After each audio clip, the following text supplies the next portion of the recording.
Agora nós vamos falar um pouco sobre a especialidade de motricidade orofacial. Nessa área, o profissional fonoaudiólogo, ele vai atuar na prevenção de alterações da região da face do pescoço, tá? Principalmente, incluindo nisso também a fala. Você lembra que na aula de linguagem, na área de voz, a gente diferenciou o que é voz, o que é fala, né, no seu aspecto mesmo de representatividade.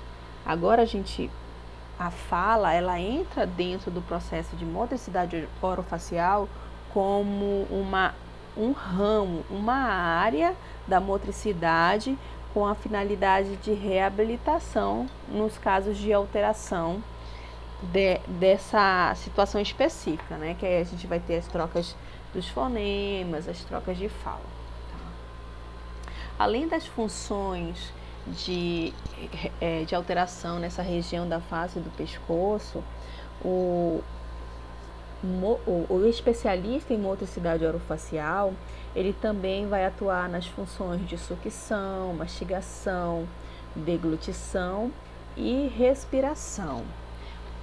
Mesmo hoje possui uma área específica que é a disfagia, que é o especialista em disfagia, que ele vai tratar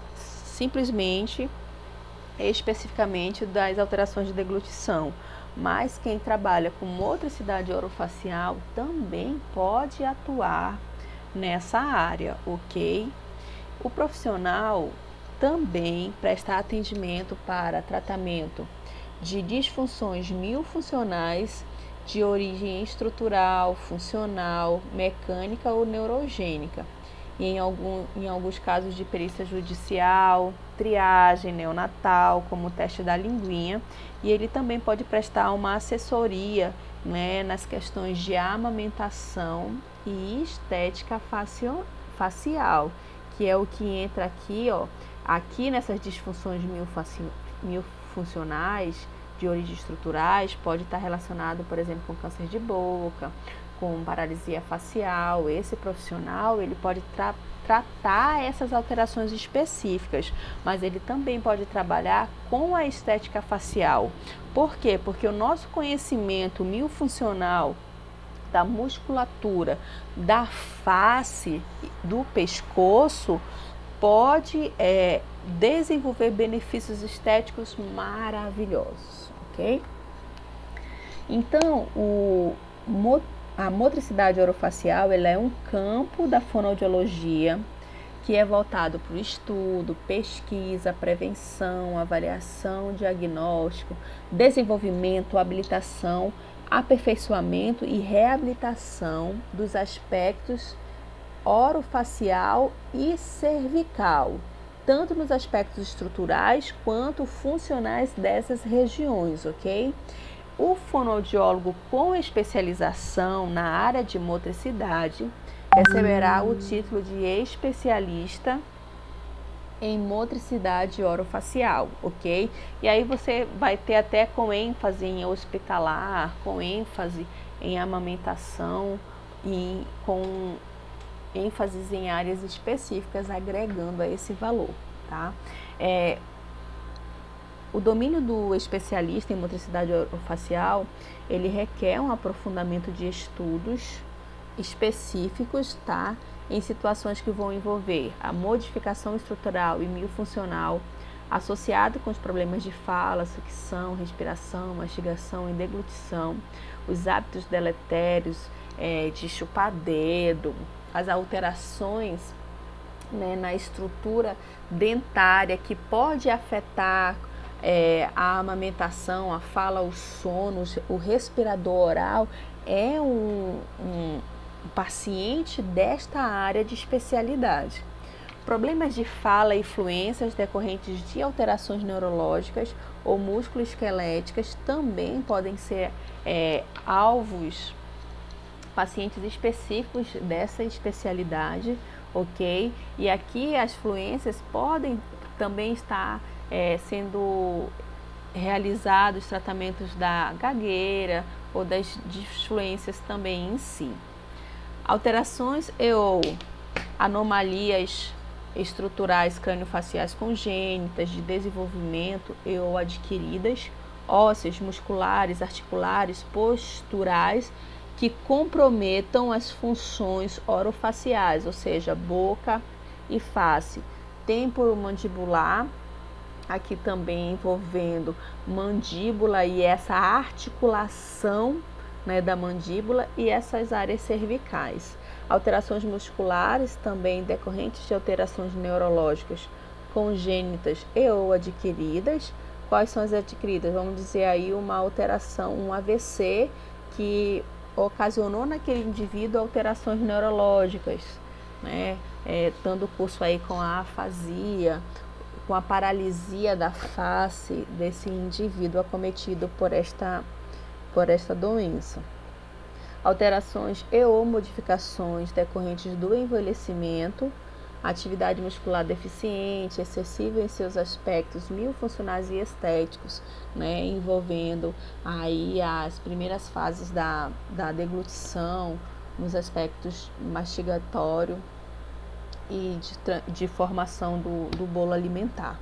Problemas relacionados às disfunções mecânicas e neurológicas, da deglutição e suas consequências, e demais alterações ou modificações correlatadas que podem estar correlacionadas com as questões orofaciais e de motricidade, ok? Agora, só para a gente conhecer um pouquinho sobre a área de atuação desse profissional, que é o de motricidade orofacial, a gente vai falar um pouco do sistema estomatognático, que ele é o sistema que ele vai ser responsável pelas funções de sucção, respiração, deglutição, mastigação e fala. Quem são esses sistemas? É boca, língua, né, palato duro, palato mole. São esses órgãos que vão compor essas funções tão importantes e necessárias para o indivíduo. As estruturas estáticas ou passivas e estruturas dinâmicas ou ativas, né, desse sistema, que aí a gente vai ter mandíbula, o palato duro, o palato mole, a úvula, a língua, essas estruturas, né, que vão também fazer parte do estudo e reabilitação desse profissional.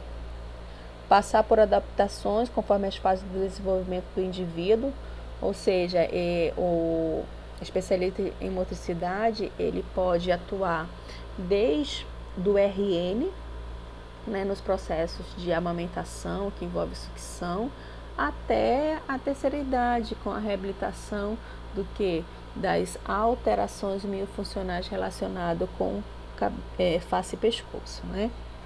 Sistema dinâmico com alterações morfológicas por toda a vida, envolvendo esses aspectos, né, da face e do pescoço.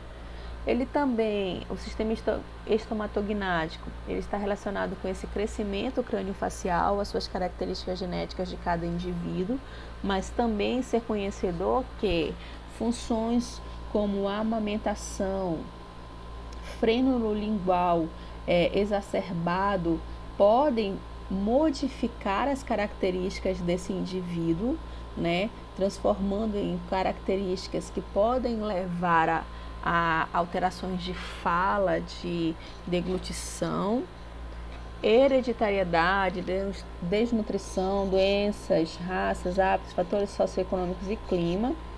O crescimento do crânio, ele é lento, tá? E ele muda até a terceira década de vida.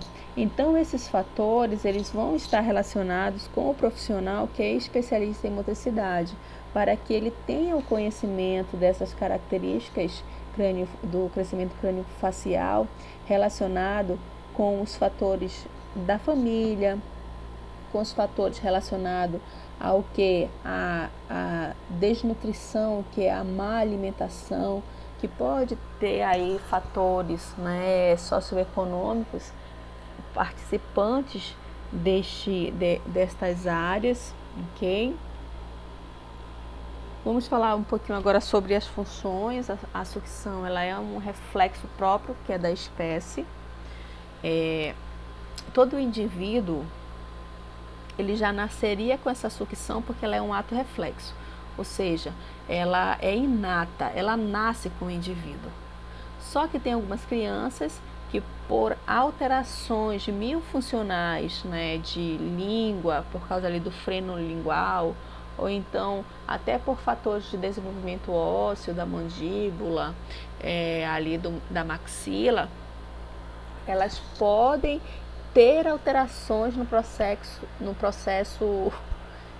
da sucção, ok? A sucção ela se inicia no 5º mês de vida uterina, ou seja, mesmo que a nutrição do feto ele se dê pelo cordão umbilical, ou seja, não é por via oral, é pelo cordão umbilical da mãe para a criança, essa função já começa a ser iniciada dentro do útero, para que ela possa amadurecer o suficiente para a amamentação, né, depois do nascimento.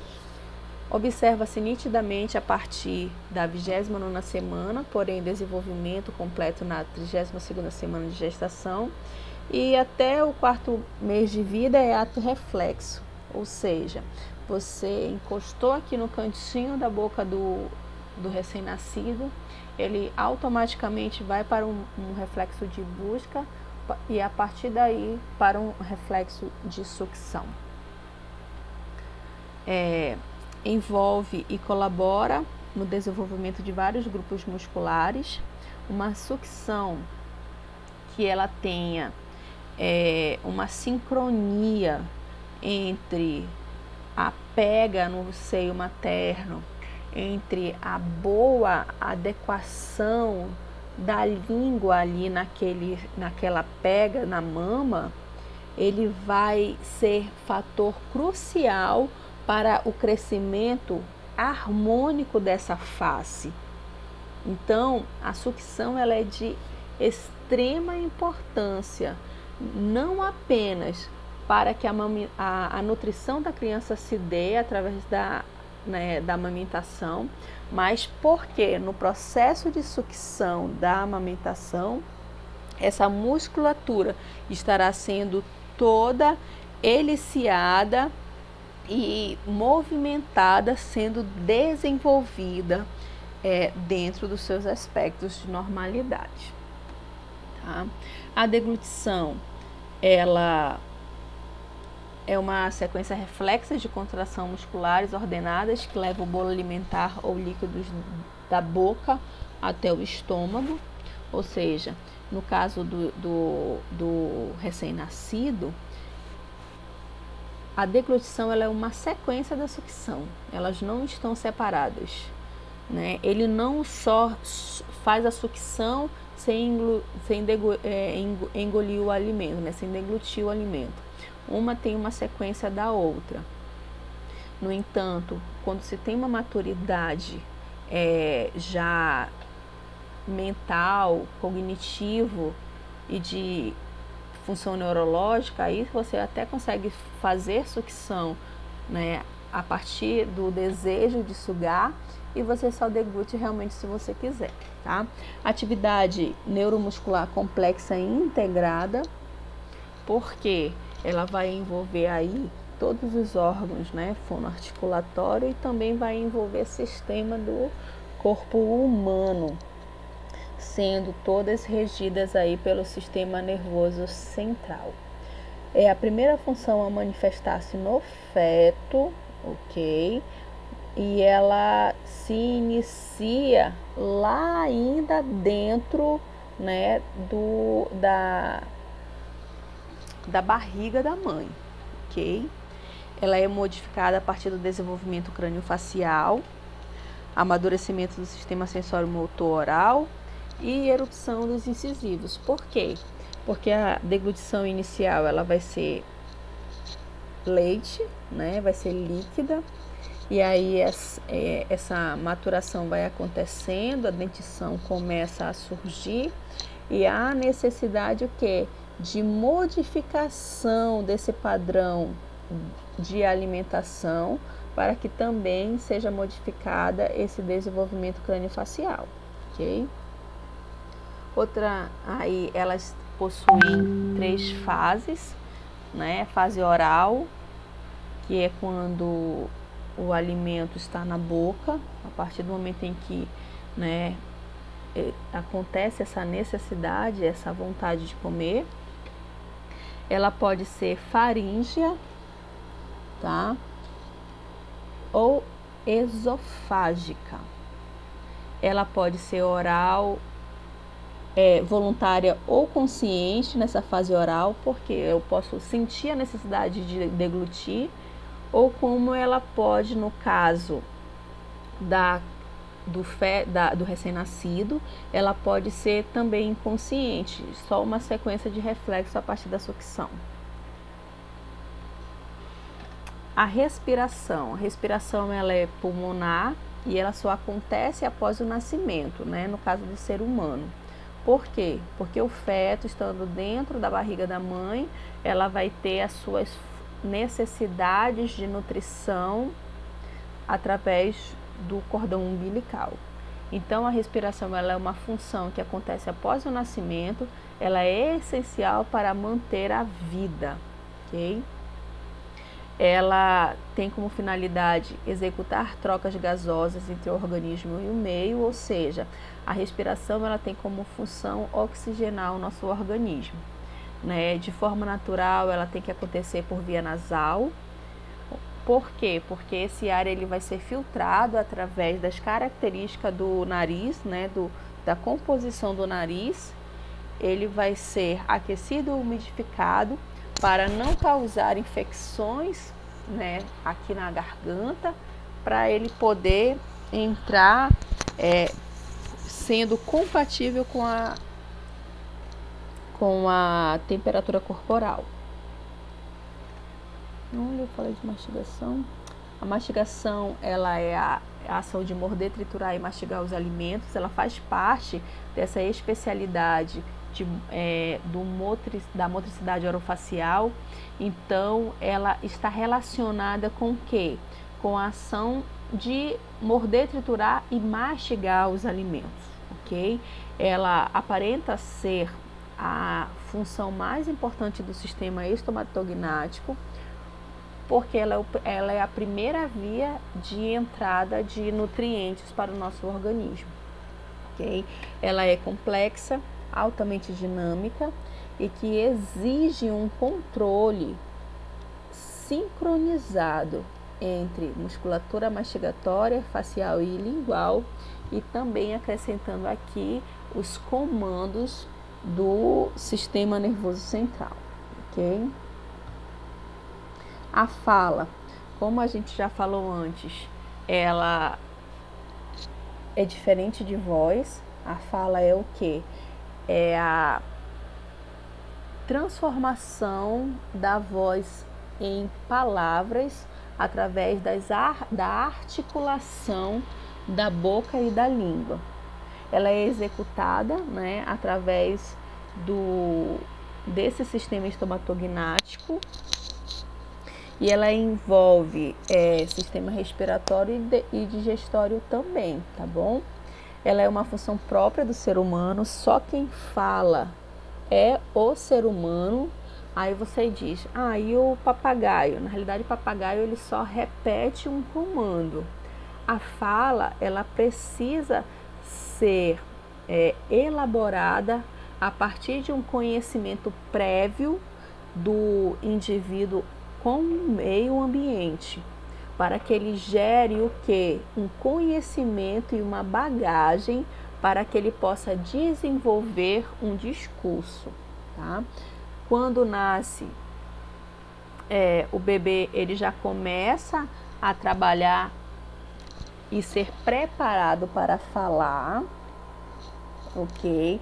Porque os movimentos de sucção, de deglutição, eles vão também trabalhar nessa mobilidade do sistema temporomandibular e que vai facilitar, né, os primeiros sons articulados desse indivíduo que a gente vai chamar de balbucio, ok?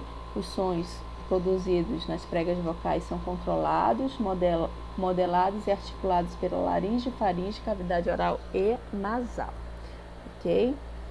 A boca ela tem função primordial na articulação, então ela não tem só a função de mastigação, mas também de articular os sons que vão ser chamados de fala, dependem da posição e mobilidade da língua, ou seja, a sincronia que existe, né, nos pontos articulatórios para cada fonema, onde a língua deve tocar em cada ponto da boca, para que aconteça essa fala de forma limpa, clara, ok? A articulação dos sons da fala está ligada ao desenvolvimento e maturação do sistema miofuncional oral e das demais funções estomatognáticas. Por isso que as alterações de fala fazem parte do campo de atuação do especialista em motricidade orofacial.